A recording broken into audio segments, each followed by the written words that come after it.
Hi, everyone. Welcome to What the F is Going On in Latin America, CODEPINK's weekly YouTube program of hot news out of Latin America and the Caribbean.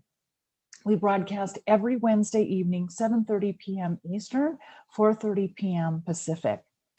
Tonight, we're going to share with you a very special event that took place on Monday, March 8th, which was International Women's Day. And this was an event that was organized principally by our wonderful activist friends at Friends of Latin America, Jill Clark Golub specifically. And it's an event that is focused on women's voices of Central America, impacts of US policy on migration. So this event was co-sponsored by CODEPINK, Alliance for Global Justice, Friends of Latin America, as I mentioned, Migrant Roots Media, Christi, and Share Foundation. The program opens tonight with a doc. I don't even want to call it a video. Let's call it a short documentary, about a 25-minute documentary entitled Women Displaced, Central American Migration Made in the USA. This film was produced by CODEPINK's Latin America campaign coordinator, Michelle Elner. And the film is followed by an informative and impassioned conversation with three women, women from El Salvador, Honduras, and Nicaragua. And they're going to talk about what some of the causes of their purposes for migrating, with a specific emphasis on US foreign and economic policy in their countries, and that form of intervention in addition to overt military intervention. So before we start tonight, I want again to give a huge thank you to two fellow activists, Jill Clark Golub of Friends of Latin America. This project we're going to share with you tonight was her vision and ultimately her creation. And also, again, a huge thank you to Michelle Elner for the film that we're going to start you with right now.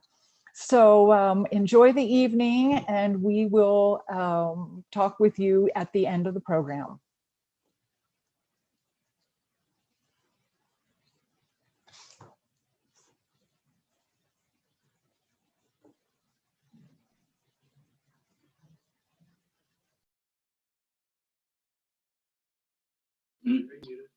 And Don Lilo, no, right now, lo acabo de abrir ya. You'd like to start. Sí, Okay, sí, ya. ya empezar.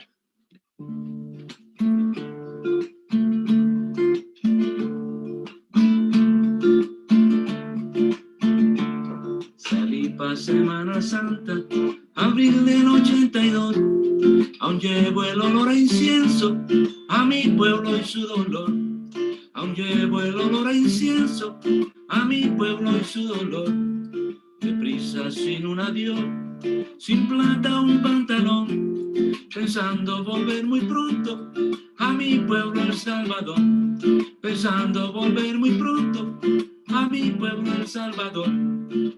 Ay, qué bonita es mi tierra, te lo digo, compañero.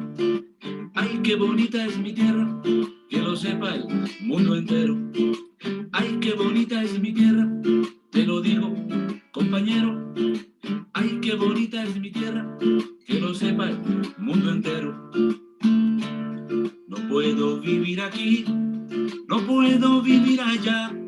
Señores, ¿cuándo tendremos un poquitito de paz?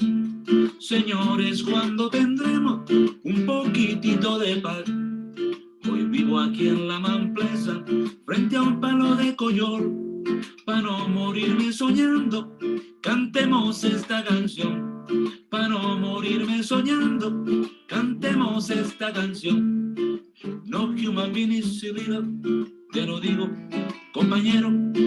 No human being is illegal, que lo sepa el mundo entero. No human being is illegal, te lo digo, compañero. No human being is illegal, que lo sepa el mundo entero. Ningún ser humano es ilegal. No human being is illegal. Muchísimas gracias, Don Lilo. Muchísimas gracias. Thank you very much, Y si Lilo. nos regala Thank you. un pedacito And if you could please gift us a little bit of another song, that would be great. We're on Facebook here with a slight technical glitch, but if you could give us a few more minutes of song, that would be great. I'd be happy to. Mira, voy a hacer esta canción que está en mi álbum. Y dice así, dice... I'm going to sing this song for you from my album. You cannot stop the cloud from falling. You cannot stop the rain from falling.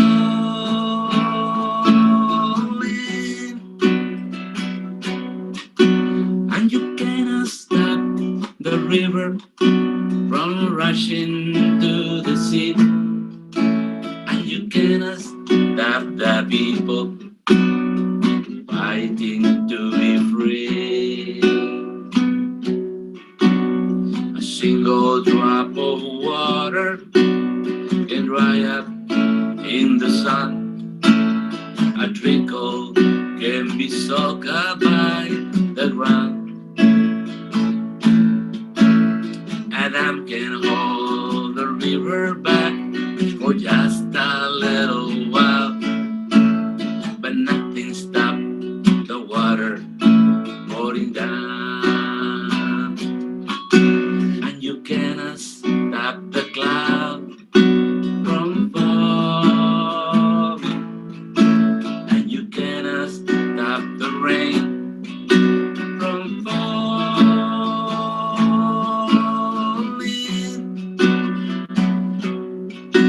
And you cannot stop the river from rushing to the sea.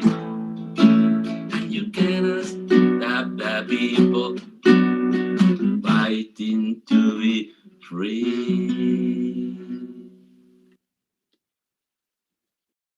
Excelente, don Lilo. Muchísimas gracias y aplausos para ustedes. That's Thank you so much, excellent, don Lilo. Lilo. Thank you so much. So grateful for you to be here.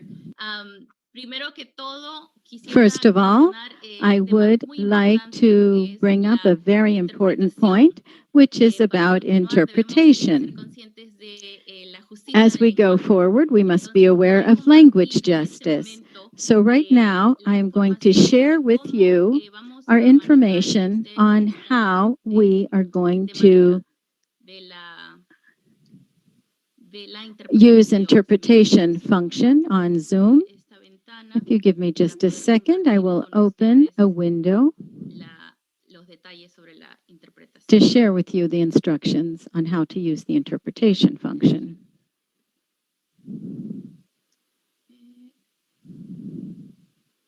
Entonces, de repente ya están viendo Okay, esta now you información. should be Primero en seeing the español, information. que se les doy, First, I'm going to explain it to you in la- Spanish. Si ustedes están en su computadora, If ustedes you're pueden, sitting in front ver of a un computer, gráfico ahí abajo que es you un should símbolo see de an icon interpretación, at the bottom of your y ahí pueden screen hacerle of a clic globe that y, says interpretation. Click on the icon, hacerle clic en español. and Ustedes then podrán, you escuchar will get a todo en drop-down español. menu, and you Si can ustedes están en su select teléfono, Spanish, pueden Español, and ir, you will pueden hear apretar everything los in tres Spanish. puntitos If you're listening abajo on your y les va a llevar smartphone, a you donde should dice find the three little interpretación de dots together at idiomas. the bottom right, De ahí ustedes tienen and que then elegir you'll get a menu español, that includes pero language también tienen que interpretation, escoger and you should select finalizado. Spanish, but you Es must importante also select miren esta finalizado or última done. It's important to remember that tecla last porque si no, step, no les va a dar el español. otherwise you will not get ¿Ok? Spanish. Entonces All ahora right? la So versión en now inglés. I'm going to go through this in English. El siguiente slide. Es la versión en inglés. Here's the English version. Are English speaking and you need interpretation, if you're in your computer, you can click interpretation below and then click on English. And then you'll be able to hear this whole presentation in English. And if you're on your smartphone, you can click the three dots right below and then look for language interpretation. Once you find that, you just click language interpretation and then the language that you want to listen to, which is English. And then you have to click done in order to make sure that you are able to listen to the interpretation. Okay, So if everybody is good with that, which is a very important piece of this presentation, I will go back to here and let's see. There we go. And well, un aviso importante que quiero An darles important thing that I want to tell you is that over the course of this event, you are going to hear narratives from people who have suffered through different experiences. And I want to let you know that some of these experiences might be graphic, so you can take whatever steps you need to protect yourself. If you need a break, please take one. And I also want to extend greetings to everyone who is tuned in to this program today on Monday, March 8th, International Women's Day. But now that we do have interpretation, I want to thank our friend Lilo Gonzalez once again, who is with us today, celebrating and singing to all of the women of the world through the group that's gathered here today, who have organized this event. Lilo Gonzalez is a singer-songwriter on topics that help us build a better world. He was a primary school teacher in El Salvador, but had to migrate without documents, as he tells us, to the United States. Destallar civil servants and others aspiring to be haute bourgeois. Laura, what is petite? That's right. Bourgeoisie for 600. Tenemos ahí una interferencia, ya está. Sorry about that interference, and we're back to our program. I just wanted to tell you that Lilo had to migrate to the United States after the brutal civil war in his country, and he's been singing for decades, not only on the struggle for the rights of migrants, but also on his own lived experiences. So we're very pleased to have you with us today, Lilo. And as we know, this struggle requires the contribution of everyone. It needs all of our talents to lift our spirits and raise our awareness. Thank you very much, Lilo. We should remember that on today, International Women's Day, we should remember how it began. Initially, it was proposed as the Working Women's Day by Clara Secchi during the Second International Conference of Socialist Women held in Copenhagen in 1910. Decades later, in 1972, the United Nations General Assembly, in a Resolution 3010, declared 1975 to be the International Year of Women, and in 1977 invited the member states to declare, according to their own historic traditions and national customs, one day to be the International Day for the Rights of Women and for international peace. We should never forget that saying that we should recall today. Today is not a day for parties, rather it is a day for struggle and protest. My name is Roxana Bendesu. I am a migrant of Quechua descent and a human rights defender and founder of the Migrant Roots Foundation, and also the communications director of PAX Christi USA. I extend greetings to you from lands that have been cared for and shared by and respected by the Innu and Occaneechi peoples on Turtle Island, territory which is currently known as Durham, North Carolina, United States. I mention this very intentionally because when we talk about forced displacement, as we're going to be doing tonight, we must also make the effort to understand the history of the people who inhabited the land that we are standing on today. And we should also acknowledge their descendants who live amongst us, who also are suffering within a system that was specifically created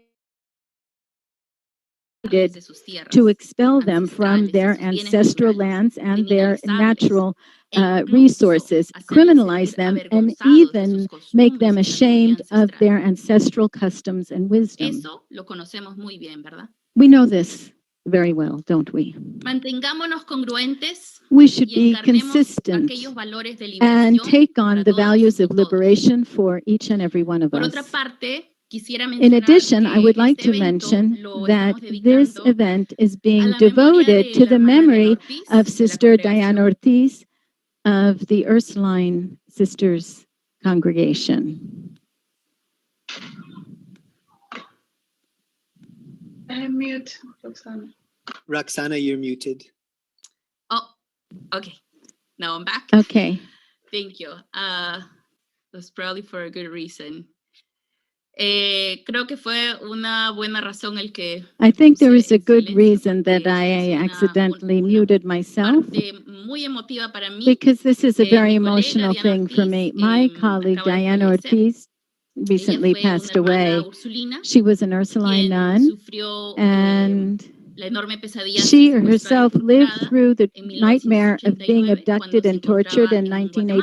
1989 when she was in Guatemala. Ella, a diferencia de muchos y muchas Unlike otras so many other personas, logró people, escapar de sus captores. managed to escape from her captors. Sin embargo, jamás However, logró escapar she de was revivir never en su able mente to escape y su from ser reliving aquella in horrible her experiencia. mind and body that horrible Como una experience. forma de sanación, más As a adelante Diane way ayudó a to fundar help la herself coalición heal, later on, internacional she de helped found the apoyo a la International abolición Coalition de la to tortura support y the los abolition sobrevivientes, of torture and in support of survivors. el cual se convirtió en un This momento, became en un movimiento global. a global Y movement. aquí voy a poner su imagen. I'm going to put her image here for all to see.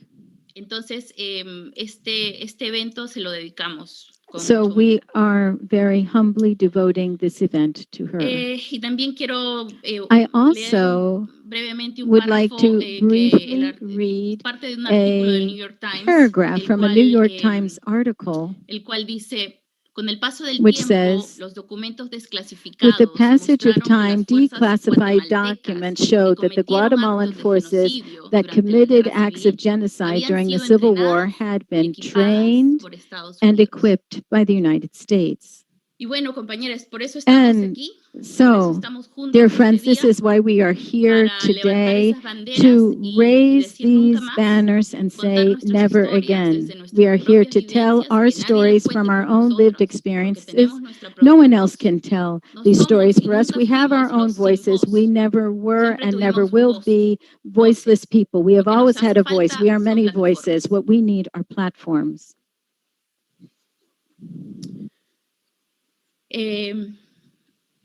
Y bueno, ahora vamos a presentar un hermoso video So now we que are ha going to sido, show a beautiful video to puesto, you, pues, editado, compilado which por una was put compañera together, que edited, and ya no sé ni cómo compiled by explicarles a porque colleague, a realmente ha compañera. I dado don't know how muchísimo to de sí describe her misma, because she muchísimo put de su so much of tiempo. herself, so much of her Quisiera time que la vean into porque this la project. I verdad would es like you que to es una see her persona because maravillosa que en she todo is a momento wonderful person y who con todas at las all ganas, con times toda throughout this la project pasión showed por a esta great lucha, desire and ha passion dado todo for de sí. this struggle. Y She le put all agradecemos of herself muchísimo. into this, and we are most grateful to her. Gracias. Ahora vamos Thank a ver you. el video ahora todos Let's juntos. watch the video together now.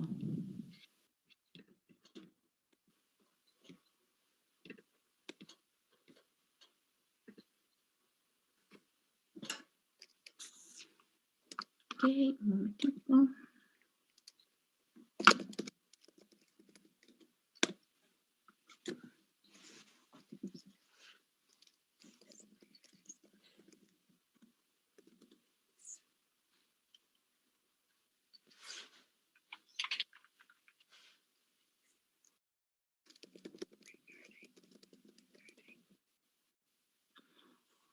A ver. Entonces.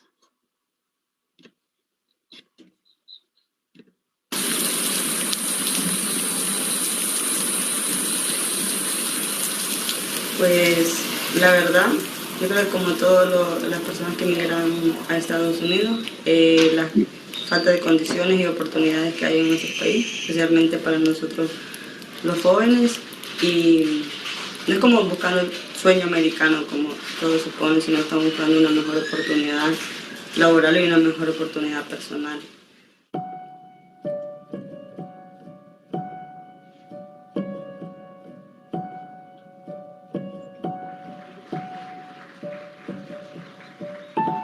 So I'm going to be signing a national emergency because we have an invasion of drugs, invasion of gangs, invasion of people, and it's unacceptable.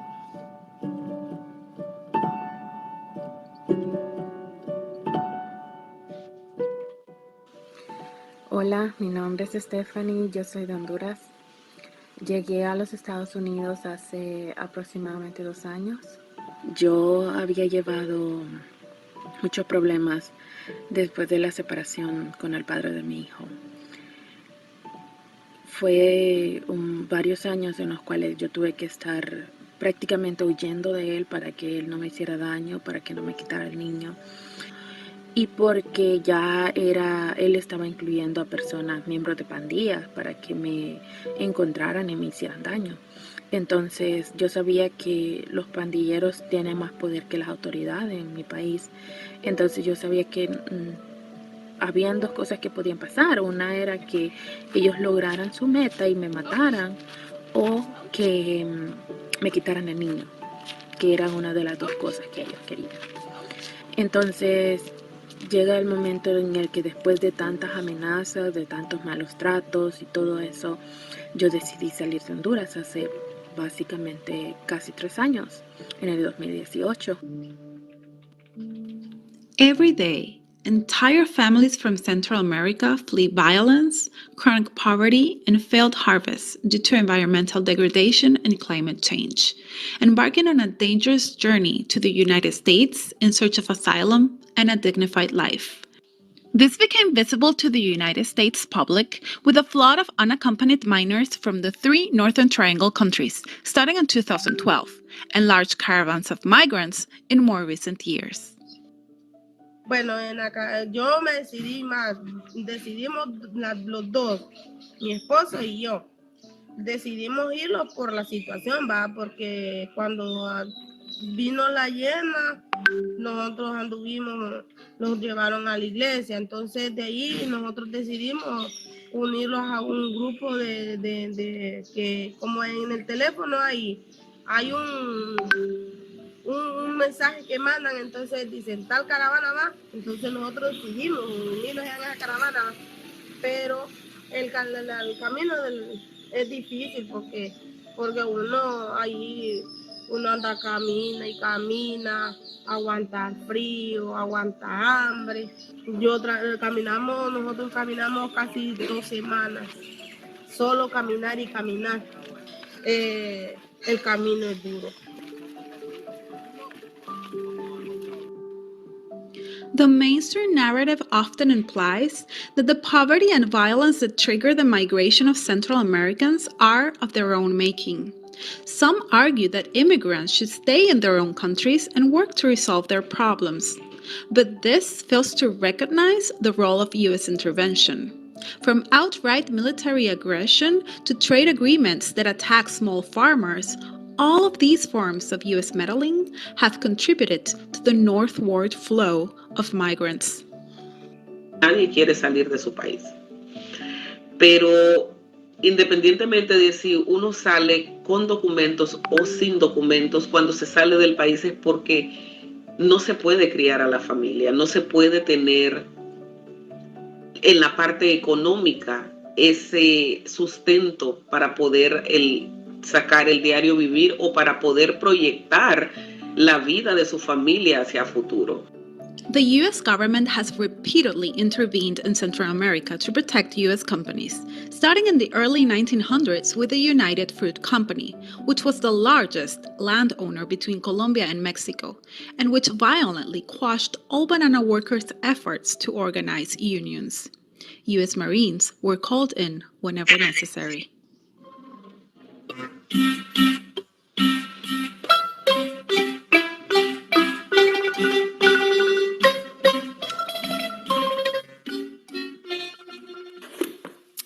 Mi nombre es Elba Aguilar, yo vine de El Salvador a la edad de los 36 años.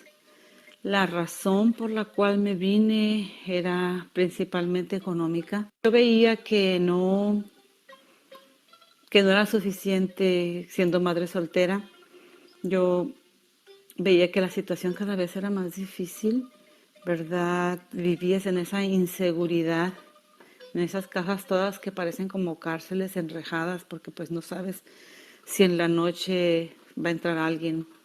Duermes, como decíamos en El Salvador, con un ojo cerrado y el otro abierto. Las circunstancias que a mí me obligaron a irme para Estados Unidos fue la pobreza, que aquí en El Salvador, pues mi papá lo mataron en la guerra, como del año 1990, y yo tenía 5 años, y mi mamá pues se había quedado con 9 hijos, y en realidad pues fue un momento muy difícil en el cual yo me encontraba, porque yo siempre quería estudiar, salir adelante, pero mi mamá me decía que no tenía dinero como para poderme dar y yo poder seguir una carrera universitaria.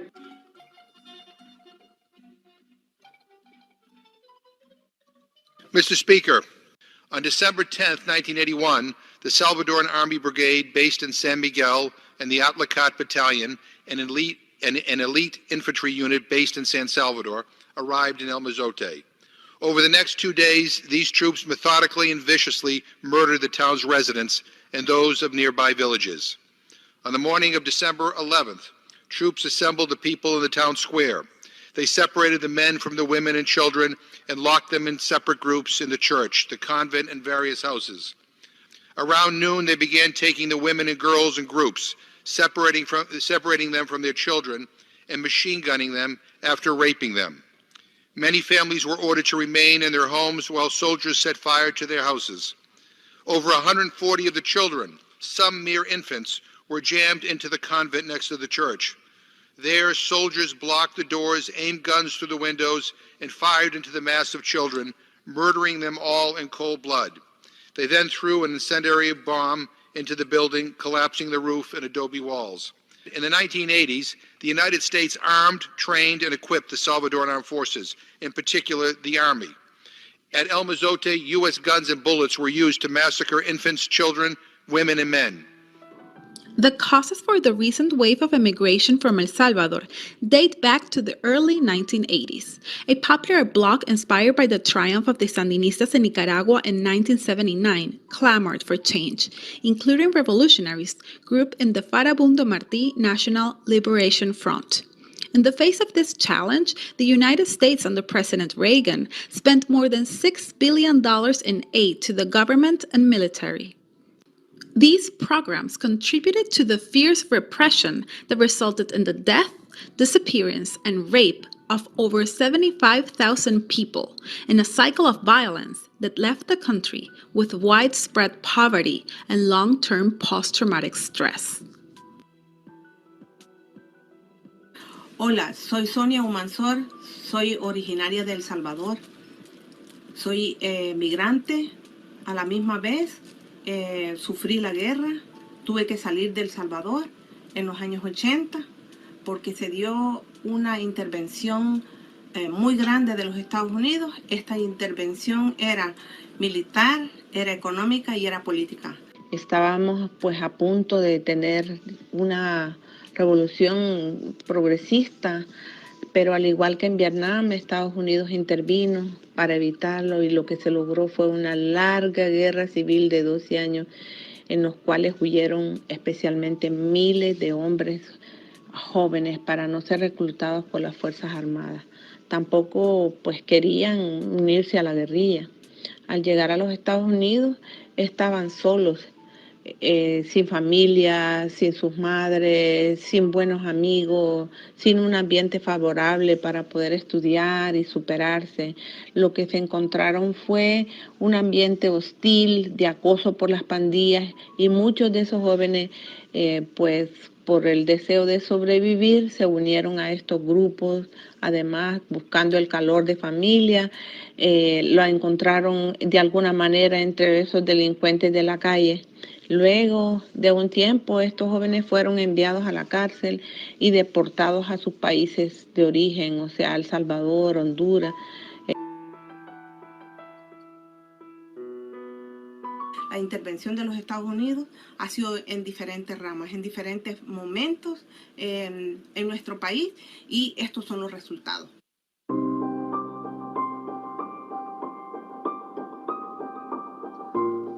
Ahorita no tengo un empleo. Sí, estoy trabajando en la maquila de aquí a San Pedro, pero renuncié. Renuncié para migrar porque el salario mínimo no me daba. Tengo 4 hijos. O sea, por eso más es mi base principal. Tenerles una casa. Por eso. In the 1980s, the U.S. under the Reagan administration trained a paramilitary group known as the Contras on Honduran soil in an attempt to overthrow the Sandinista government in neighboring Nicaragua. The sale of arms and military aid to Honduras increased, as did the militarization of the country. This set the stage for massive Honduran immigration to the United States. Another immigration surge occurred in the wake of the U.S.-aided overthrow of President Manuel Zelaya, who implemented popular reforms.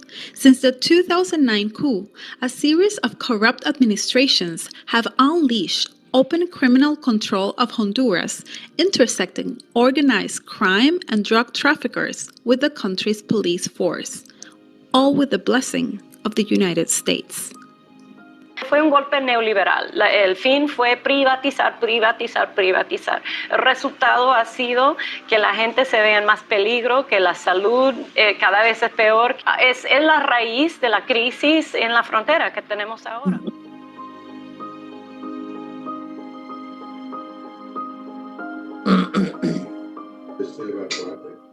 Para tener un trabajo aquí en Honduras, de estar pidiendo de maquila, más o menos. Yo lo mínimo que ganaba eran 2.900, 2.300, porque me hacían deducciones y eso para sacar, o sea, esparcirlo en mi pasaje, en los gastos de la escuela, del colegio de mis hijas.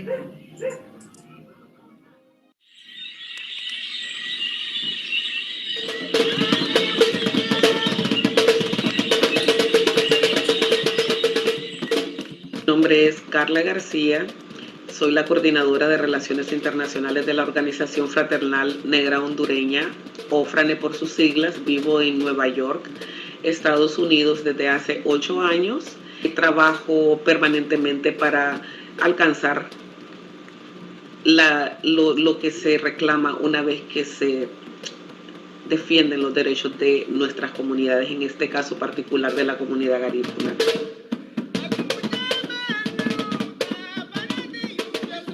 Nosotros defendemos la vida, defendemos el territorio. Al defender el territorio, estamos defendiendo el derecho a la naturaleza de continuar siendo y proveyendo para nuestras generaciones, no solo las de la comunidad garífuna, sino las generaciones en el mundo.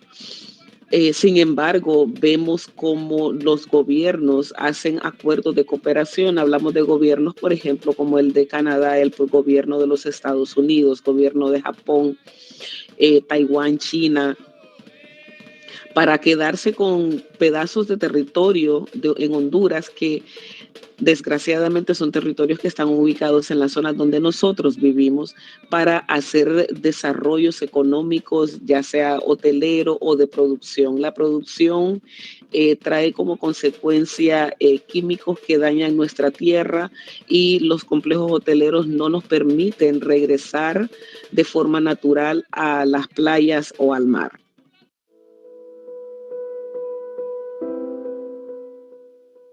Mi nombre es Annalise Méndez, tengo 36 años, tengo 5 hijos. Yo soy de aquí de Progreso y yo me dedico al reciclaje de botella y de hierro que tenía 16 años yo trabajé más de eso porque nosotros, bueno, a mí nunca me dieron un estudio. Yo, mi estudio solo lo saqué hasta el tercer grado. El trabajo que hacemos nosotros es, yo salgo desde las 5 de la mañana hasta las 3 de la tarde. Cuando nos va bien, que la gente los regala, porque hay gente que regalan así botes, hierro, los regalan material, entonces llenamos la carretilla, entonces regresamos temprano, pero cuando no, tenemos que caminar todo el día. Empecé, nos vamos solo con el traguito de café, entonces lo comemos todo el día. Empecé cuando nosotros así, porque ya cuando yo ando con los niños, en vez le pegan hambre, entonces yo lo que hago es que en vez de la gente me regala mis bocados, pero sí es difícil.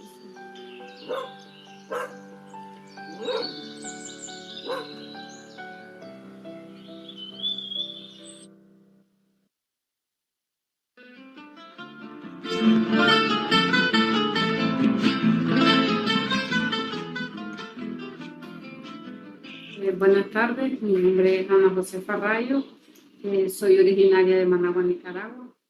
Mi primer carrera cuando salí de la universidad, saqué ingeniería industrial. Con el tiempo y por las oportunidades brindadas, empecé a estudiar farmacia, saqué tecnología médica, saqué la carrera de administración de empresas y logré a la oportunidad brindada poder sacar una maestría y un posgrado. Una maestría en salud pública y un posgrado en registro sanitario. Suplementamida se va a tomar una en la mañana y una en la tarde. La de la mañana ya sabe que es ayuno. Es una formina para tomar. La situación política social en Nicaragua en los últimos momentos ha estado un poco difícil.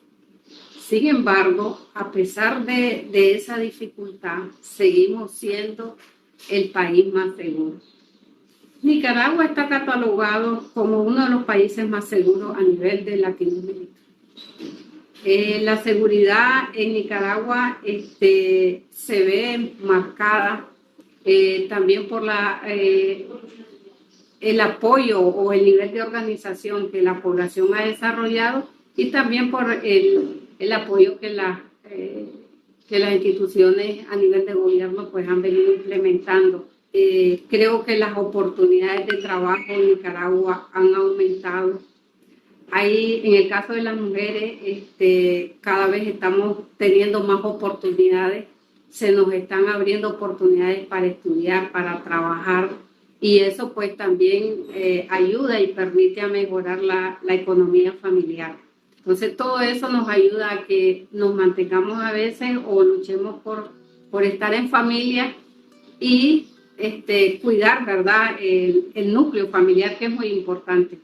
Entonces hay un sinnúmero de factores que hay que considerar y que han permitido que la situación de migración disminuya, asociado a que el país ha mejorado considerablemente.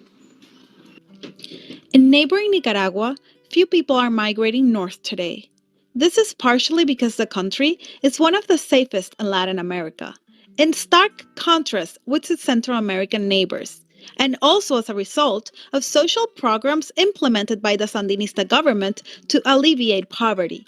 The migration that occurs tends to be of a temporary nature, mainly seasonal work, to get higher wages.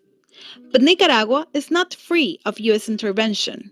In the 1980s, Nicaragua's popular revolution was stymied by the U.S.-run counter-revolutionary war, which killed over 30,000 Nicaraguan peasants and government workers, maimed thousands, and decimated the economy. In a desperate bid to end the war, the terrorized population voted for Washington's candidate in 1990. Ushering in 16 years of neoliberal rule. The Sandinistas returned to power in 2007. The U.S. responded by imposing sanctions to block Nicaragua from accessing development loans. Last year, journalists uncovered a USAID plan for regime change in the country that seeks to impose a corporate-friendly economy.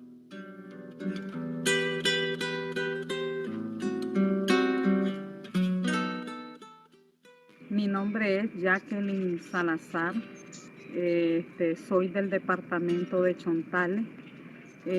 Soy la secretaria de organización de la ATC en el departamento de Chontales. Mi papá es productor también, es de la ATC, es el secretario general de la ATC, pero además tenemos una finquita que está ubicada en el municipio de Huigalpa y tenemos 5 manzanas de tierra.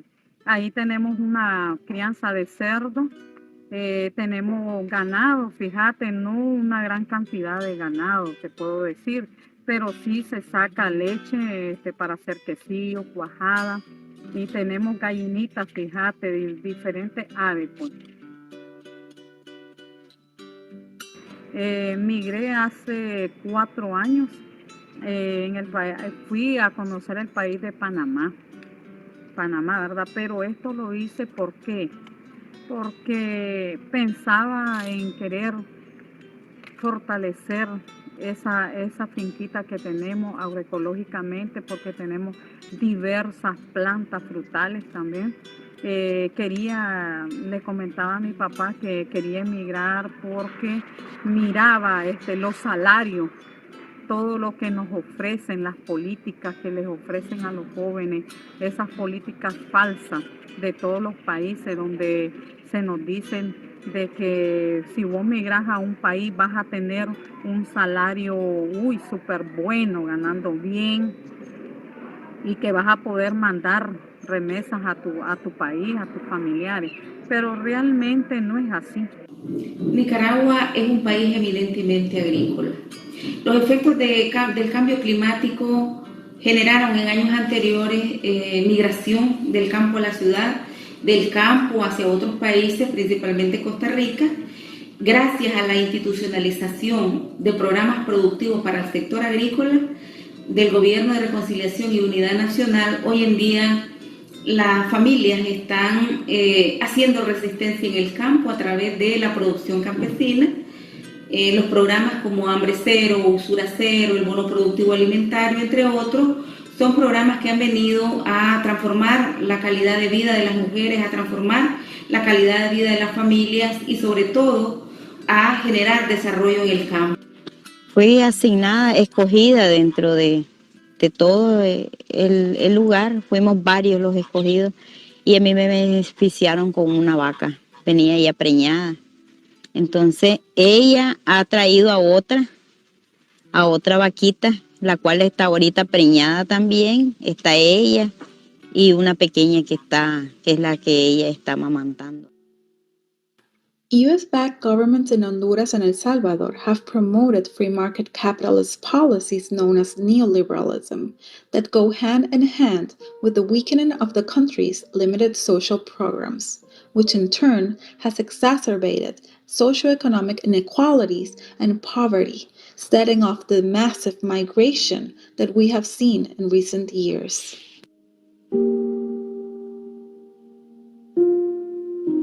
Corporations undertake mega projects for the exploitation of natural resources, which have a devastating environmental effect, ruining small farmers who end up leaving the area. El gobierno es el responsable de eso, porque yo así creo que el gobierno es responsable, porque él debe de ver la situación de toda la gente, de todas las comunidades pobres, pues porque no hay un trabajo digno para la gente.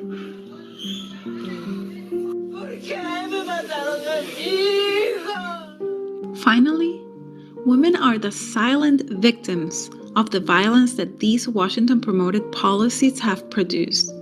Just as they are the most vulnerable in their own violence-ridden countries, they are the most vulnerable in the precarious journey north. Estaba siendo acosada por la violencia que existe en mi país. Desde que yo me vine, la situación en mi país sigue más complicada, cada vez es más difícil, los pandilleros gobiernan más que las autoridades y el gobierno no hace nada para eso. Ellos dicen que ellos están combatiendo la delincuencia y todo, pero es una falsa mentira. ¿Qué condiciones me habrían permitido quedarme en Honduras? Un poco más de seguridad. Bueno, un poquito de seguridad. Yo me habría podido quedar. En este momento es muy difícil, la inseguridad es terrible, cada vez aumenta más, la situación económica está súper difícil en mi país y cuando la situación económica está difícil, la inseguridad crece muchísimo más.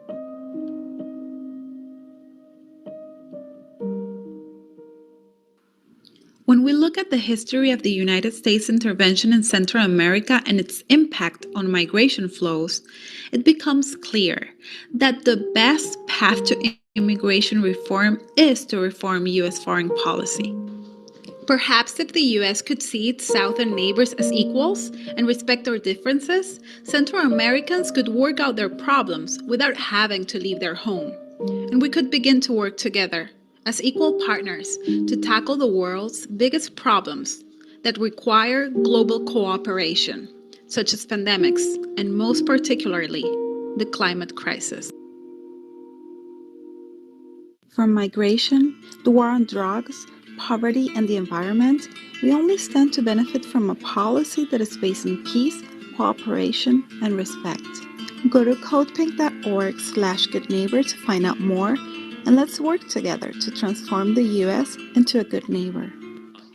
You can also take action against sanctions and economic war by visiting sanctionskill.org/petition to tell the new U.S. administration to end economic sanctions in the face of the global pandemic.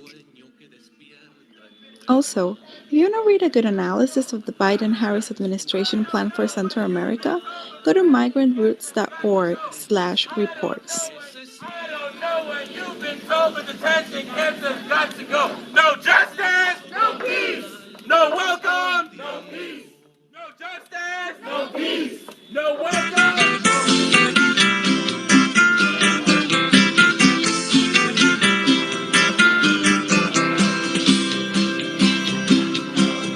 Mujer salvadoreña, trabajadora y campesina, yo le canto a tus manos de ternura y valentía, a tus manos que tanto saben de tortear y acariciar, a tus manos que trabajan por una nueva sociedad.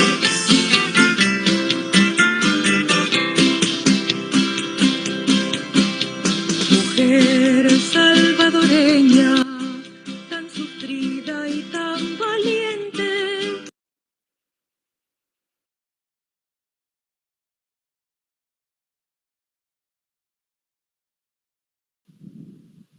Okay, y ahora tenemos que hacerle All right. And now we have to say bravo. One little thing, we have to unmute our microphones. Johnny, if you can help me let people unmute themselves, because I think the interpreters have to interpret. Yes, folks can unmute themselves now. Great. Thank you for doing that.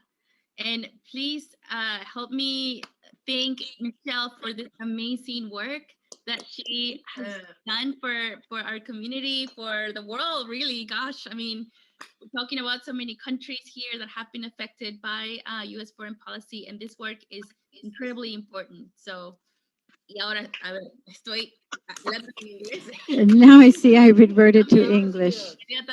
Oh, bravo. Gracias, Michelle. Thank you, Michelle. Bravo. Muchísimas gracias, Michelle. Gracias a ustedes por estar aquí. Bueno, I thank all of you for being here. When they first talked to me about this project, I fell in love with it. I never thought that I was going to fall in love with it this much when I began to do it. Now, when I see in person the women leaders and all these faces that I've gotten to know, I'm so thrilled. This is very important work. We see that people talk about the lives of migrants and their suffering, but often we really don't understand the role of the United States intervention in all of this. That's why I fell in love with this project. I hoped everyone would be here to see it, and I'm so pleased that you are. Thank you. Thank you very much, Michelle. I also would like to take a moment to introduce the other people who have been working on this for a few months now. All right, Leslie, could you please come on screen? Let me add you in here. I'm so grateful for all of your work. Let's see, where's Jill? I don't know why it doesn't allow me to spotlight you.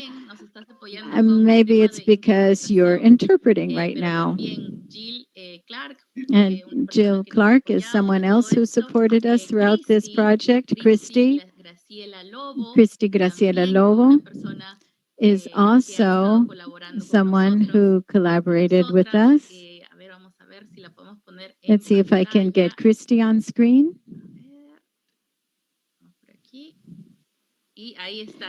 There you are. Thank you very much. We also have Marina. Where are you, Marina?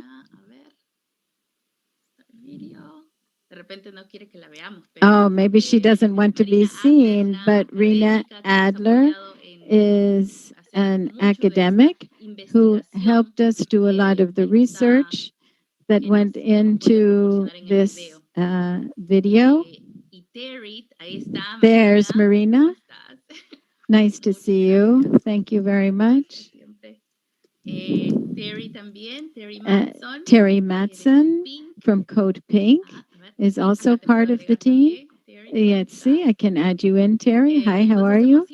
So this has been a rather large group that has been growing, and there are even more collaborators who have joined us from the Alliance for Global Justice. We also have Natalia with us. I don't know whether I can put you on screen, Natalia.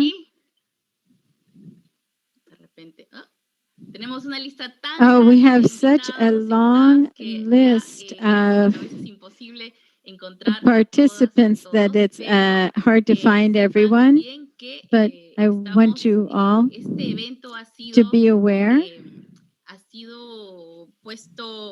that this event has been implemented by an impressive group of women who have put their all into it. We also want to thank the interpreters. As I said, one of them is Jill Clark, and also Jasmine Rumbo, who is interpreting right now. So thank you, Jill and Jasmine.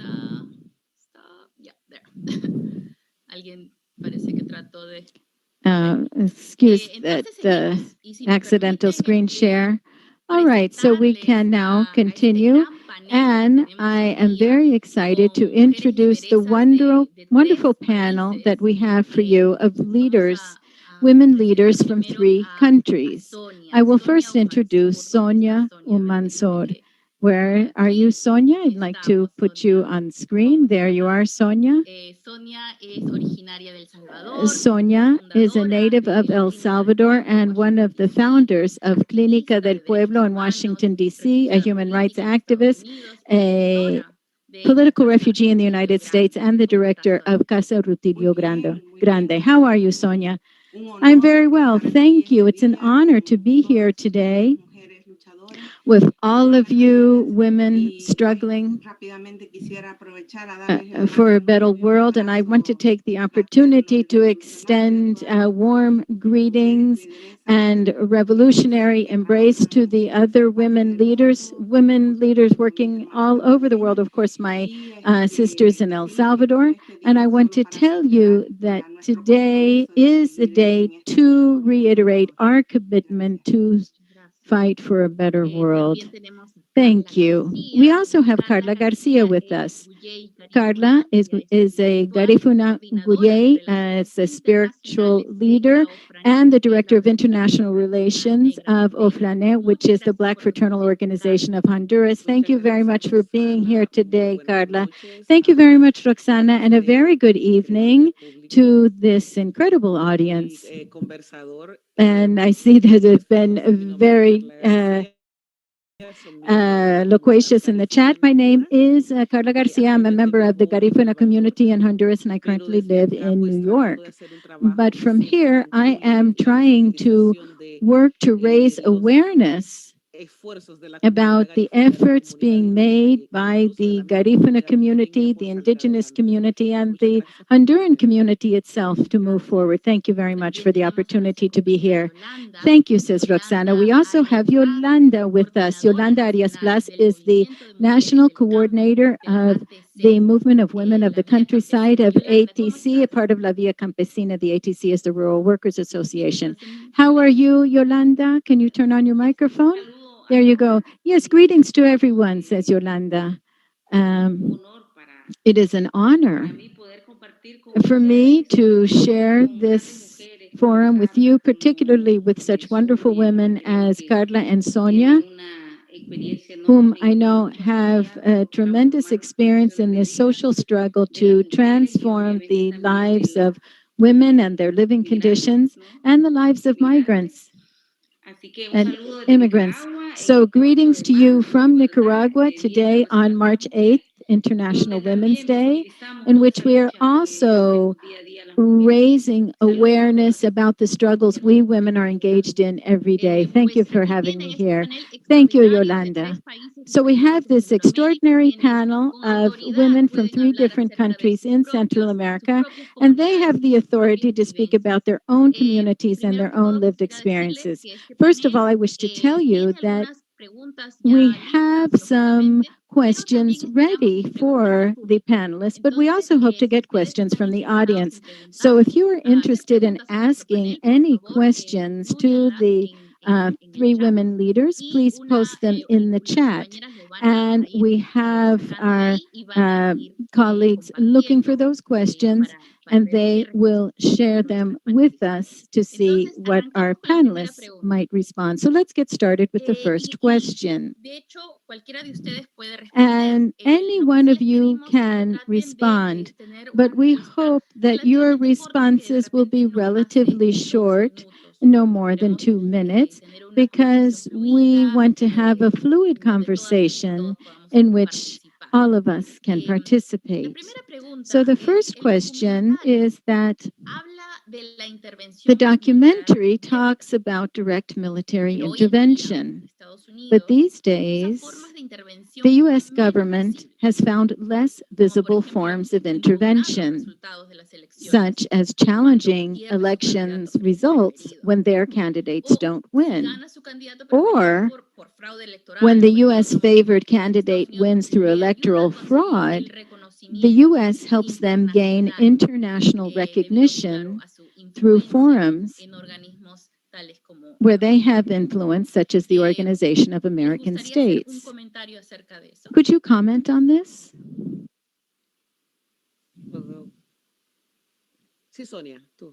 Carla says, go ahead, Sonia. Sonia says, go ahead, Carla.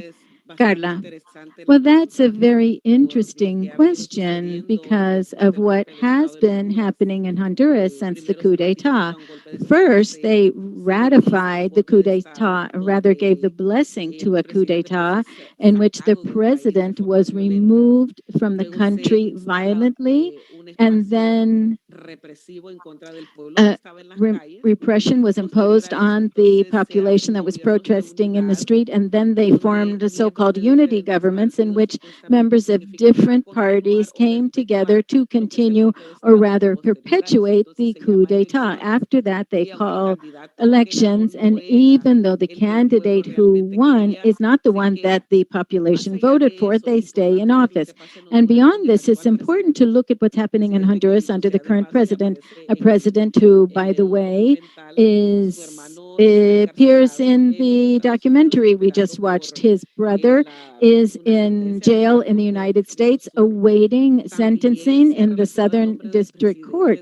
And also hear the name of the President of the Republic, Juan Orlando Hernandez, engaged in very high-level drug trafficking.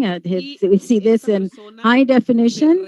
And this individual got re-elected against the rules of the Constitution. The most absurd thing is that the representative of U.S. interests in Honduras, because after the coup d'etat, there is no embassy or ambassador as such, but rather a representative of U.S. interests, the U.S. interest section.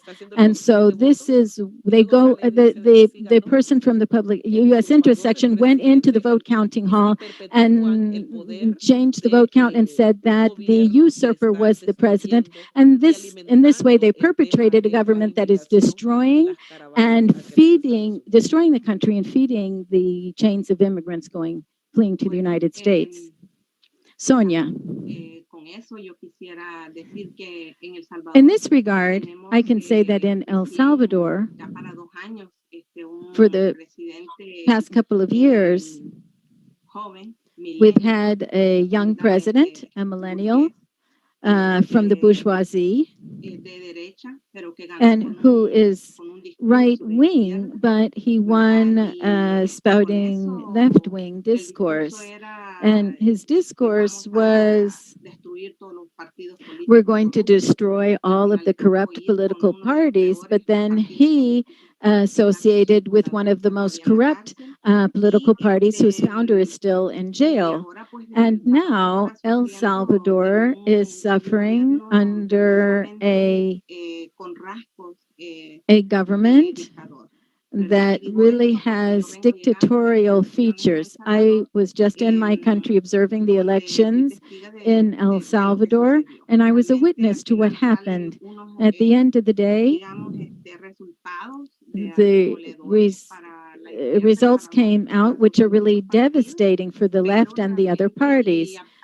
But despite all of this, and these results are going to be legitimized, even though there has not been a final vote count, and we don't have a final official report, but we do expect that it will be a big victory for Bukele, but based on all of the deceit that he has been practicing and the manipulation and a campaign of hate, violence, confrontation, and intolerance. This has been taking place on a daily basis under this young politician for the past couple of years. In addition, we are now seeing that this president used the entire state apparatus and all of the state's resources to promote hatred against the social movements, left-wing parties, other political parties. This has been very impressive and very worrisome, the loss of human rights that we've been experiencing and the loss of political rights for the opposition. And of course, our people, the Salvadoran population, has been losing benefits that were put in place by the FMLN administrations, the two progressive administrations that existed before Bukele. So it's a very unfortunate situation. And I was going to start out by saying, Roxana, is what you said, this is our daily bread. We see how the U.S. moves to one side or another according to what serves their interests. Yolanda, I would say that in the case of Nicaragua, historically, we have been resisting aggression from the United States. This is already very well known, the armed conflict that cost thousands of Nicaraguan lives.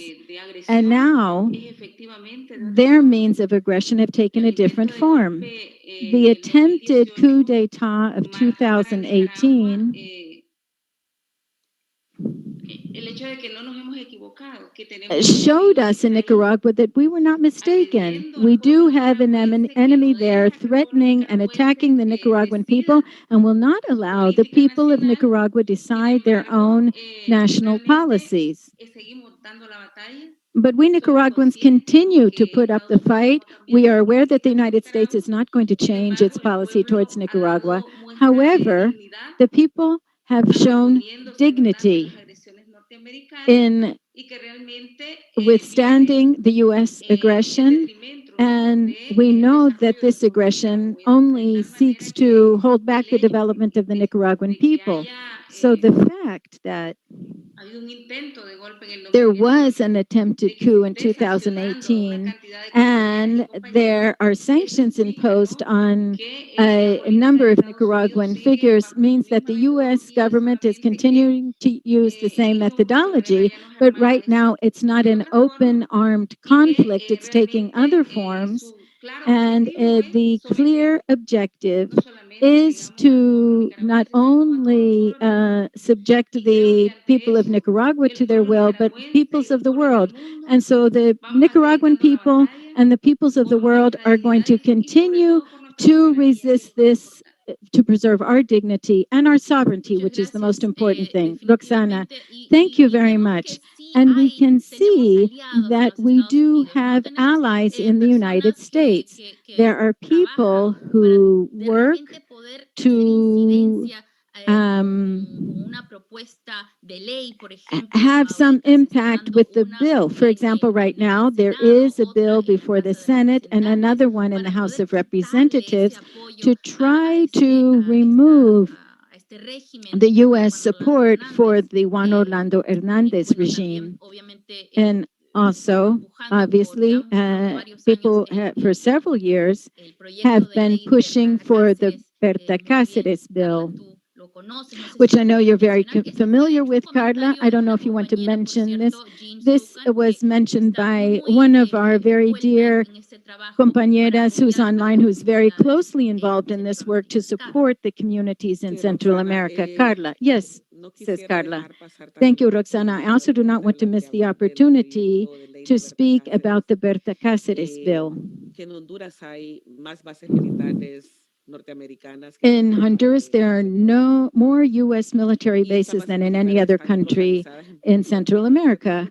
And they are located in strategic points, not necessarily near the sea, which we know that given the international chessboard, these bases tend to be placed in coastal areas, but rather these are also in places where there's more natural resources, gas, minerals, natural gas and forestry resources. Let's not forget the case of Aguas, in which the U.S. military fired on mosquito fishermen. And also recently we had a very similar problem. One of the naval bases of Honduras fired on a group of Garifuna people who were going from their community to the beach because there is no road, and they the U.S. soldiers said that they mistook them for drug traffickers. That's a normal occurrence. Berta Cáceres, our sister Berta Cáceres, whose 5-year anniversary, death anniversary just took place. It's 5 years since she was planted as a seed for us. But she always said that they never stop doing what they're doing with the Honduran people, particularly with the Lanka people and the Garifuna people. We have always worked together with our two organizations, OFRANEH and CODEPINK. She always said that the U.S. should stop supporting the regime in Honduras. The Berta Cáceres bill, which has been there for a few years, since shortly after her assassination by this usurping, murderous government. Since then, there has been a movement to have a bill or a law that rather than taking away funds from the government of Honduras, but would insist on a true investigation of what is happening internally. And by the way, we would find out who are the allies in the United States that are keeping these types of governments in place with all of the nepotism that this carries. I know that the bill has undergone some amendments over time, and I understand that it has a lot of support, but it hasn't yet been passed. We continue to fight for it. Yes, Roxana said, and these are some new things in addition to the Berta Cáceres bill. There are a couple of new bills, so we have to see what will happen with this. Obviously, these types of bills also are tools for raising awareness and raising the voices, experiences, and stories that give us the history of the roots of the displacement of our communities. So we can now go on to the second question. At present, the United States is applying unilateral sanctions on 39 countries around the world, including Cuba, Nicaragua, and Venezuela, which is illegal under the UNOES charters. What methods has the U.S. been using to interfere in your countries recently?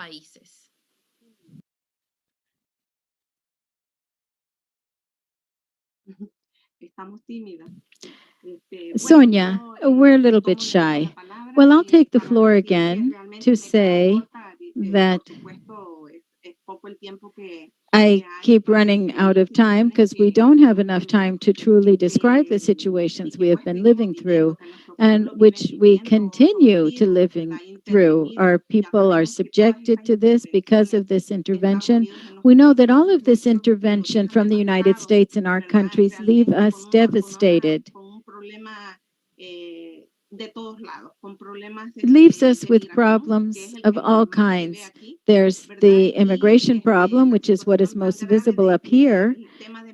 And if you, they look at immigration as if, well, we immigrants wake up one day just dreaming of going to the United States. But we know that in actuality, there are situations that have forced us to leave our countries. Lilo knows this, and so many of our brothers and sisters who are here know this because they lived it in the flesh. They know how heart-wrenching it is to make a decision to leave your country and migrate. So many years of work and struggle in our countries, for example, have to be abandoned. What we have witnessed is electoral fraud and support for electoral fraud, and also candidates are prevented from getting on the ballot, or they throw out presidents, and they use the Organization of American States or the UN, as you mentioned, Roxana, and they also use these infamous economic sanctions to strangle our countries. In the case of El Salvador, after so many years of struggle, you know what happened or what started in the 1980s? We had a 12-year-long civil war of armed conflict by the public, an armed uprising. But then the peace accords were reached after so much effort by the Salvadoran people to say that we should leave war behind. And the peace accords were signed 29 years ago. It's almost 30 years. And we see that all kinds of obstacles have been put in the way to prevent us from carrying out the peace accords.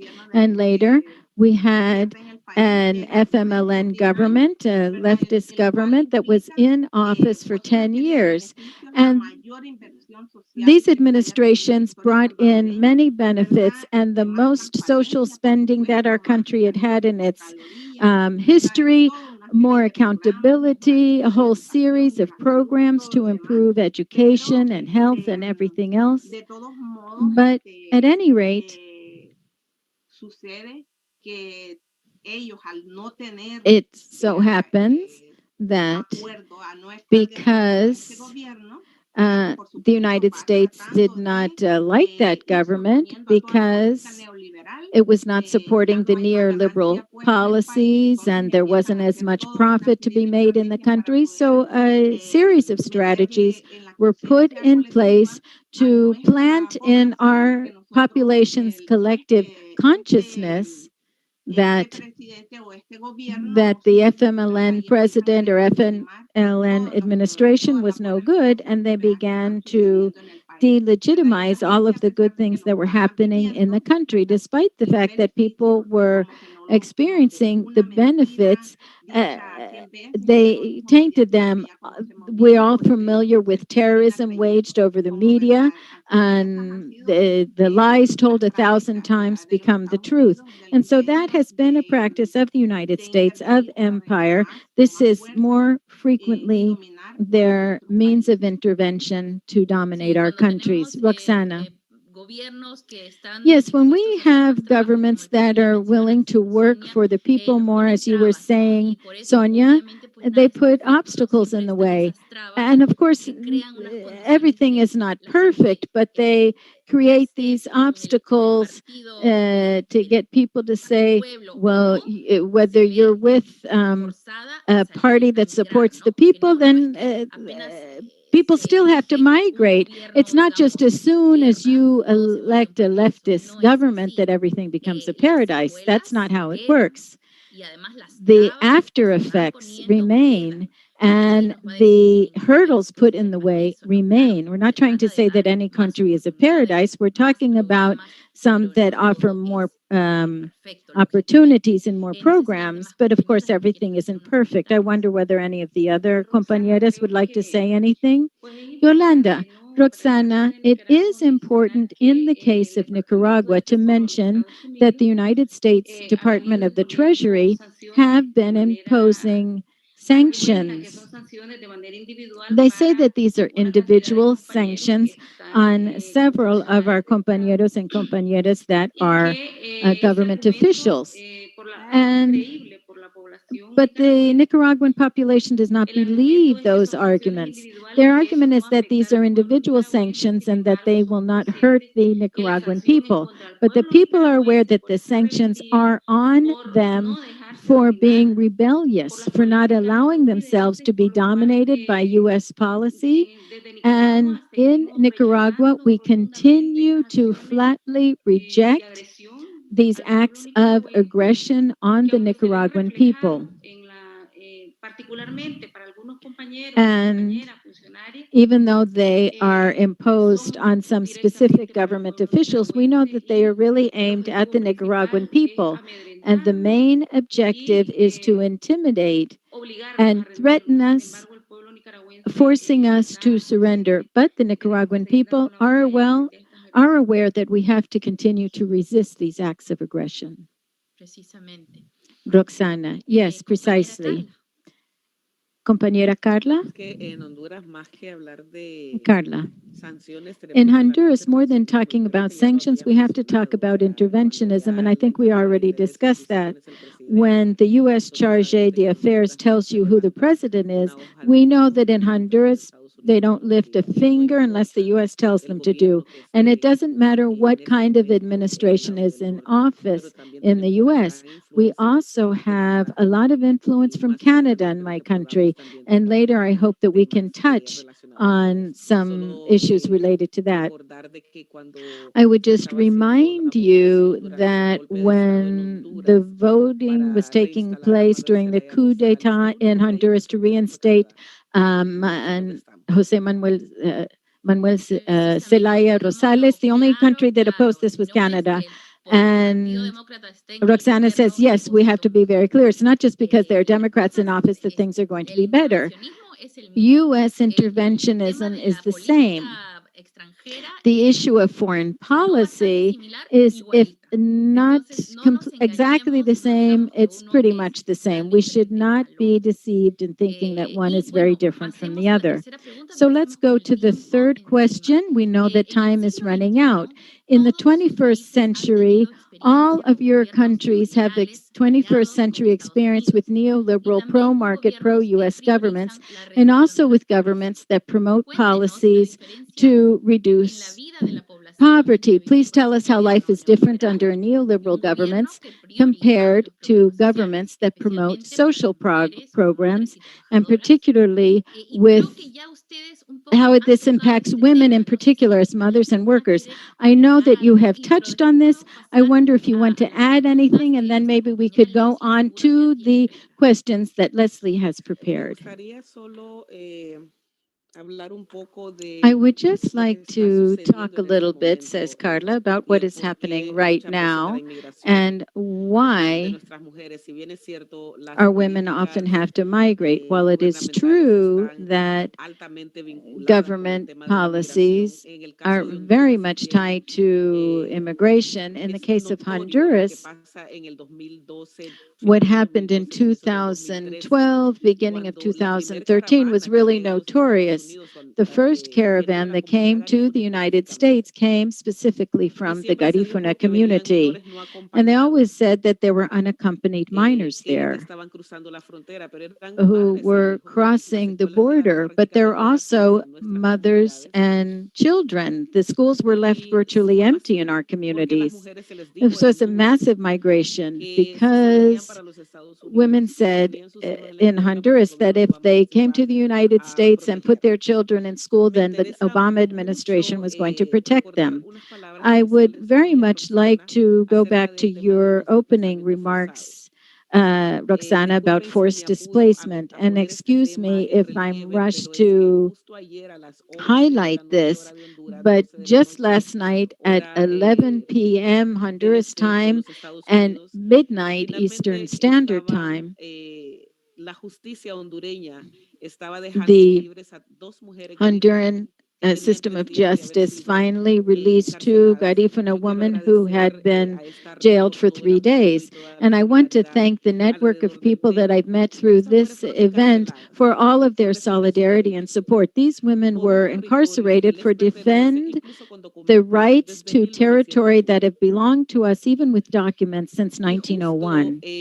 And the prosecutorial authorities were never able to prove that they had committed any crime. The people accusing them are simply representatives of Canadian companies in the Rio Negro community of Trujillo. And yesterday in court, they were given the opportunity to be on release and had to defend themselves against charges of forced displacement. Now it seems like the plan is backfiring. You started by talking about peoples who have been forced to disappear and move out of their homes, their spaces. But when we, our peoples, begin to demand our rights, then they accuse us and put us on trial. So right now we have those two compañeras. If the government achieves what it's trying to do, then they would have to serve 9 to 15 years in prison. But there are 30 more people involved in this complaint. And it not only has to do with women. Women are the ones who lead the community, who educate the children, who hand down knowledge from one generation to the next, who care for the ecosystem, and who make sure that growth is in the proper way. Women have to guide their children and give them food. Then they think about migrating. I'm not saying that I agree that our people should emigrate, but we are being forced to do so. And this is why I was trying to draw the connection between 2013, when women were told, come up here, and that was the first caravan precisely from the Garifuna community, and they all got through and they're all up here, but none of their cases have been resolved except just a few. And now the state is imposing terror on women who are leading this struggle. I want to talk about them, even if I take 2 more minutes of your time, because today we're celebrating International Women's Day, and those women are waging an all-out battle for their future, the future of their community, the future of their culture, and the future of future generations, so that they will not have to go to the United States. So, What can we do to keep a country from opening up its borders if we know that nobody lifts a finger in Honduras unless the United States allows it? If we're going to talk about migration and the suffering of immigrants, we have to talk about the projects behind this. And what they're doing is emptying out our territory. They're emptying out Honduras, they're emptying out El Salvador, they're emptying out Guatemala, because those territories have already been set aside for a special project in which they don't want us to be there. We're not included. It's easier to bring us up here when we don't have any status, but at least, and excuse me for taking so much time, but we're up here waiting to get some kind of status, either as political refugee or political asylee or refugee. We can't go back home, but outside of our borders, we are never going to get what we need. And so I think that here we truly need to begin to talk about the true context and get to the bottom of this dark matter of migration, because it is forced migration. If we stay behind and defend ourselves, the authorities accuse us of displacing others. And if we leave the country and go to any of these so-called safe countries, as they declared them recently, then we have no rights. So where are communities going to go? Excuse me for speaking for so long. Roxana says, that is an extremely important topic, and I thank you for bringing it up, compañera Carla, because the issue of extractivism that our countries, our people have been living through, this hasn't been just for 10, 15, or 20 years, but rather the fact is we've been facing this ever since they first invaded us, and we can't take it anymore. And so they are displacing communities and will continue to displace communities, and we don't see an end to it. So this is a very important issue to look at the links. It's not only directly from the U.S. government and other governments as well, and many of us live here, and we have a responsibility, an additional responsibility, to look at what the government where we are is doing and how it affects other communities, not only in Latin America, but throughout the world. So we have to draw these connections between why they can extract all of those natural resources and why are they displacing us? They're doing so with the support of these governments and with the government of the U.S. That's how it is able to happen. So it is fundamental to understand this and fundamental to know this. And now I'd like to invite, excuse me, says Sonia, I just wanted to say something because this is extremely important for me and for our women in El Salvador. I would just like to say how serious the situation is right now in El Salvador. I need to let people know about the harassment that Karina Sosa and Daniela Genove have been suffering. The first one is a deputy to the National Assembly. The other one was a candidate. And things have happened to them even today. Several people have been attacking them, but most specifically, there is someone who we know is a YouTube activist, somebody who is extremely vulgar, who has been sexually harassing them, and in fact, threatened to kill them today. So they have filed complaints before the authorities, and the civil police do not intervene in these kinds of cases. So there is persecution there. Let's please bear in mind that it seems that El Salvador is returning to the days of the 1980s when Monsignor Romero was assassinated, and how many women, how many other people, more than 80,000 people dead. So please, friends, but it does seem that we're returning to dictatorship, and I'd like us to please keep these women leaders in our hearts and minds. Thank you. Yolanda, yes, I'd like to say something very quickly. Nicaragua is a country that has lived through a neoliberal period, and it's a very bad memory because this was the time when all of our important systems were privatized. For example, the health system and education system, and there was a counter agrarian reform, which had been a great accomplishment of the revolution. And that is when we had one of the biggest outflows of migration to Costa Rica, for example. So the experiences that we had with the neoliberal governments is what inspires us to stay in this fight to keep in our system of government. We have had a government that is giving social benefits to the great majority of the people. And so that is another struggle that we have to keep in our system of government, because this is what is benefiting the overwhelming majorities.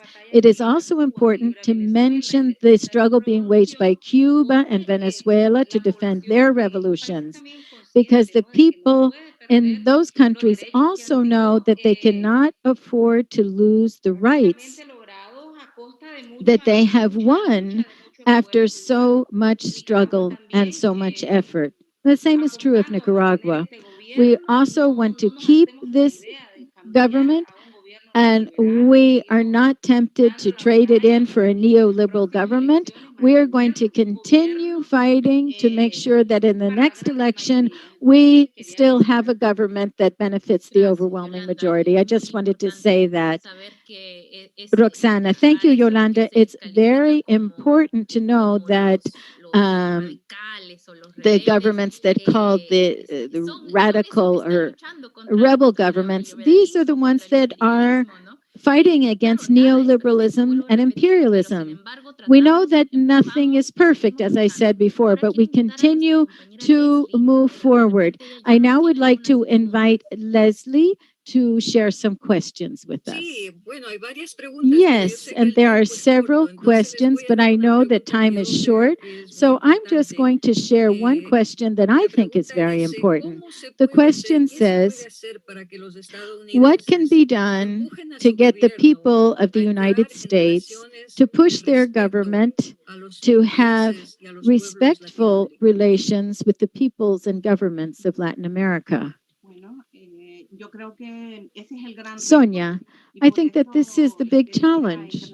And that is why this International Women's Day, we're very pleased and honored to be here with you discussing this. I think that quite clearly, achievement is only made with the people of the country, and the people of the United States are raising consciousness. This video that shows about the root causes of migration talks about the intervention of the United States in our countries. We hope that this will help raise awareness amongst the people who live in the United States and the ones who vote in the government and can determine the policies. We know that you, the citizens of the United States, are the ones who need to become aware and fight so that these terrible interventions that are so devastating to our populations that seek to dominate them just result in major waves of immigration to your countries. And this is a problem that is not of their own making. So we hope that if you can stop these U.S. policies, but it has to come from the people of the United States. Thank you. Yolanda. I'm very optimistic. I think that the people of the United States are already doing what needs to be done. And one of the most important tools that they have is solidarity amongst peoples. I think that all of the peoples of the world should be grateful that the people of the United States have expressed solidarity at the most difficult moments when there has been aggression from their government. Nicaragua, for example, acknowledges and appreciates the sacrifice of Brian Wilson at a very difficult time that Nicaragua was experiencing during the Contra War. And the people of the United States are doing what they can through solidarity. Solidarity is a tool that helps change the world. I think that the important thing will be, as Sonia already mentioned, the biggest challenge is to get the migrant population in the United States to be aware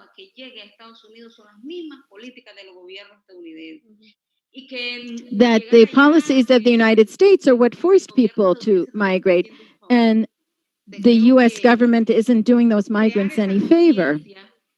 We need to raise awareness and try to change U.S. policy. I think that this is the big challenge before us, and I invite the migrant population in the United States to raise awareness, social consciousness, political and ideological consciousness, to change the situation in the United States so that this can in turn change the situation in the rest of the world. Carla, Leslie, when you leave your country, well, I lived in Honduras for more than 30 years, and then I migrated to the United States. And at that time, I had an idea of what the United States was. I didn't come pursuing the American dream, and I didn't think that I was coming to live in the land of milk and honey. That wasn't the impression that I had. But I did have a preconceived notion of what the United States was. It wasn't necessarily a good one. I have always sided with my community. And when I arrived in the United States, I found that there are two countries here, two United States. There's the United States that's close to you, close to me. People have a high level of consciousness, and people, and the United States that creates laws, imposes laws on our country. So it's like two different worlds. And I have come to know conscientious people in the United States, truly humane people. And I have come to realize that policies and politicians look at us in Central America as less than human beings. And there time comes when a migrant, him or herself, begins to look at his or her compatriots in the same way, because we are taught that being in the world of capitalism, to make money and spend money and have money, is the best thing you can aspire to. It makes you more attractive. It makes you whiter. It makes you someone who can go everywhere and show off. But it dehumanizes us. It uproots ourselves from our true space, from where we come from. So I have seen and had the opportunity to observe political campaigns in the United States. And I do understand that there's a power here that we don't have in our countries. We can, in fact, tell people who are running for office what we want them to do, what we want to see in their proposals. And I think that that's the U.S. kind of people that I have come to know, real, humane human beings, and they can begin to work not only with the people who are already have political social consciousness, but we can begin to work with future generations. There are people in my country and in Central America. We are creating these future generations. We need to begin to talk to them and talk about what we need, what is causing harm, because if we just get looked at as human beings in Central America and Honduras, doesn't mean they're going to change the policies of the economic policies of the U.S. It might even empower them more. So those are my first thoughts vis-a-vis what people in the United States can do. You should demand things of your politicians at all different levels. Get them to look at the impact of their economic policies, to not look at them more humanely, but how they impact human beings. Sonia says, yes, I need to say something, and I think that my compañeras here have stressed this, but there's something I would like to say. Sometimes the U.S. public or politicians in the U.S. use the word compassion. We have to have compassion for migrants. No, we do not want compassion. We want justice. We want you to understand the problem. We are here because you were there. Because the intervention of the United States in our countries has been terrible. And this is why we have had to come. Furthermore, I left my country not ever with the intention of coming to the United States. I left my country because I had to get out. I had to find some place I would not get killed. And I know that this is true of Lilo and many other Salvadoran refugees. And I know they will agree with me. So please, let's begin to think. The U.S. public must think more about taking this responsibility seriously. The problem of immigrants in the United States today is the direct consequence of the interventions that we have been suffering for centuries in our country. Thank you, Leslie. Thank you very much, compañeras, with those beautiful words and excellent messages. I think we need to end the conversation now. We've really gone past our allotted time, and we need to give the floor to the friends who are going to read the call to action, what we have to do from our different trenches of struggle. And I want to thank the panelists so much for your remarks, your words, and your analysis, because we're not just sharing our stories, but we have brought analysis to this discussion today. And I thank you very much for your presence today. And I will now give the floor to Leslie and Terry, who I'm going to put on screen.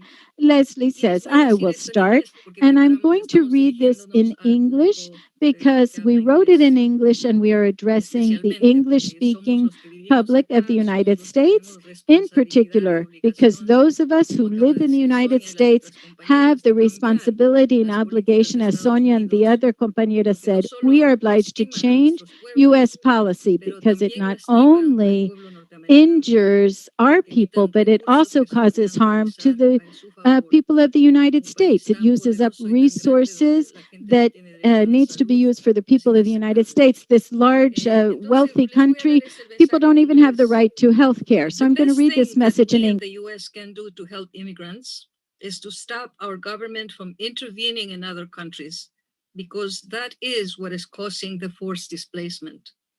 We demand that our government stop all military intervention and military and police training. The U.S. government has never brought peace and prosperity to another nation with weapons. End all sanctions now. Unilateral sanctions are another form of warfare that cause death and suffering, and they are illegal under the Charter of the United Nations. Stop imposing trade agreements on other countries that weaken environmental and labor protections and hurt small farmers. Respect the will of the people in other countries by not meddling in their elections. Finally, take responsibility for solving the climate crisis.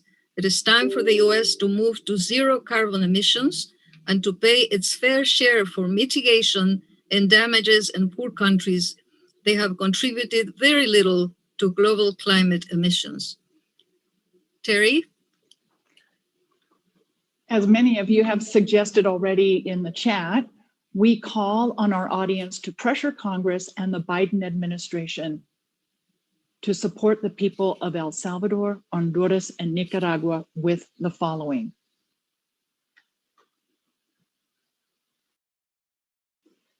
Acknowledge the dangerous move toward totalitarianism in El Salvador and challenge the Bukele administration to respect the rule of law and the 1992 peace accords. Demand the return of the members of the Garifuna community in Honduras who have been kidnapped by forces tied to Honduran military and police, and withdraw support from the narco dictatorship of Juan Orlando Hernandez. Lift the NICA Act and all other sanctions on Nicaragua, and stop financing NGOs through the National Endowment for Democracy and USAID to bring about regime change. Finally, you can donate to support the work of the following organizations: Share Foundation for El Salvador, OFRANEH for Honduras, and Friends of the ATC for Nicaragua. American exceptionalism, the belief that the United States knows what is best for other countries, is a phrase that is colonialist and racist.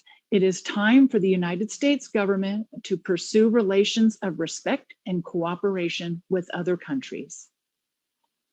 Thank you so much, everyone. Thank you so much, compañeras. This was a wonderful, a short list of all the things that we can do.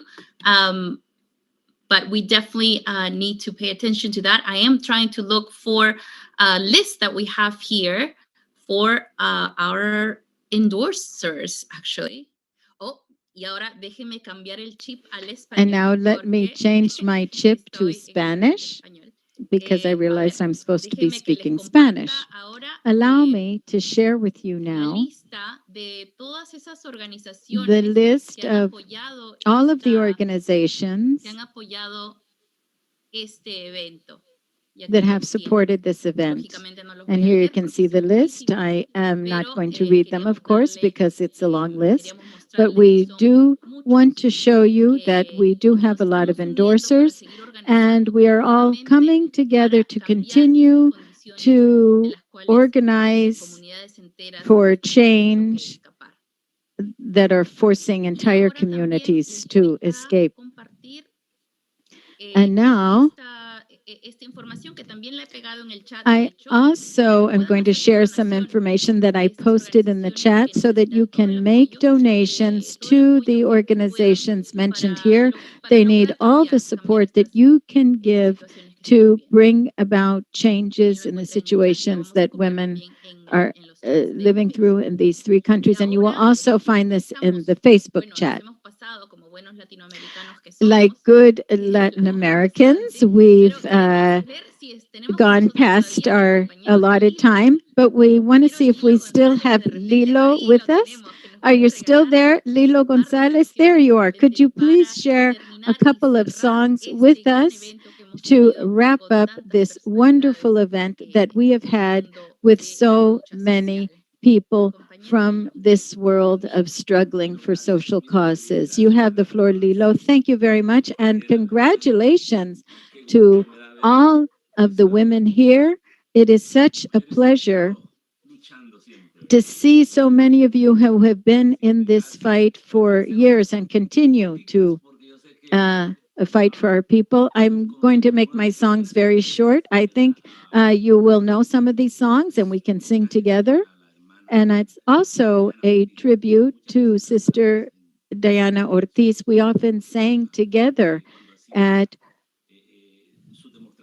when she held protests before the White House. So we came with the Salco and sang together with her. So I know this is going to be very short, that everybody's tired, but you may know some of these songs. The first song is from my album, A Quien Corresponda, and it's about mothers who leave their children in the early hours of the morning to migrate, and then they find themselves up in the United States. So this is a true story. Yo salí muy temprano para no despertarlos, para que no lloraran, para hacerlo más suave, para hacerlo mejor. Una mano en el pecho, la otra con el pañuelo, hilvanando los sueños, sin pensar lo peor. Manuelito despierta y me dice, mamita, ¿cuándo regresarás? La respuesta no es fácil, la estrategia se rompe, sepa Dios la verdad. I didn't cross the border, my friend. The border crossed my land. Don't be afraid, mi hermano.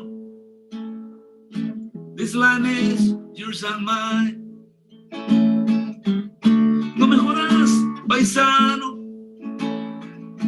This land is yours and mine. Yo pasaba los años celebrando cumpleaños en la esquina de la mesa, y al fin regresé. Ya no habían amigos, unos se habían ido, los desaparecidos, los que sueñan con él, los que vienen de abajo, y que importa un carajo si no saben leer. Ellos son mis hermanos, lo más puro y más sano, los que cortan café. I didn't cross the border, my friend. The border crossed my land. Don't be afraid, mi hermano. This land is yours and mine. No me jodas, paisano. This land is yours and mine. En el cerro de la Iguana, montaña dentro de la Segovia, se oyó un resplandor extraño, como una aurora de medianoche. Los maizales se encendieron, los quiebraplatas se estremecieron. Llovió luz por Moyogalpa, por Talpaneca y por Chichigalpa. Todos, ¿me ayudan? Cristo ya nació en Palacagüina, de un chepe pavón, de una tal María, ella va a planchar muy humildemente la ropa que goza la mujer ociosa del terrateniente. La gente para mirarlo se rejuntaron en un molote. El indio Joaquín le trajo que si en trenzas de nagarote. Vendió el incienso y mirra, le regalaron según yo supe caquetetas de Diriomo y hasta buñuelos de Guadalupe. Cristo ya nació en Palacagüina, de un chepe pavón, de una tal María, ella va a planchar muy humildemente la ropa que goza la mujer ociosa del terrateniente. José, pobre carpintero, se me catea todito el día, lo tiene con reumatismo, el tequio de la carpintería. María sueña que el hijo, igual que el tata, sea carpintero, pero el cipotillo piensa, mañana quiero ser guerrillero. Todos, Cristo ya nació en Palacagüina, de un chepe pavón, de una tal María, ella va a planchar muy humildemente la ropa que goza la mujer ociosa del terrateniente, del terrateniente, del terrateniente. Muchas gracias, ¿verdad? Y feliz Día de la Mujer Luchadora. Bravo, bravo, bravo.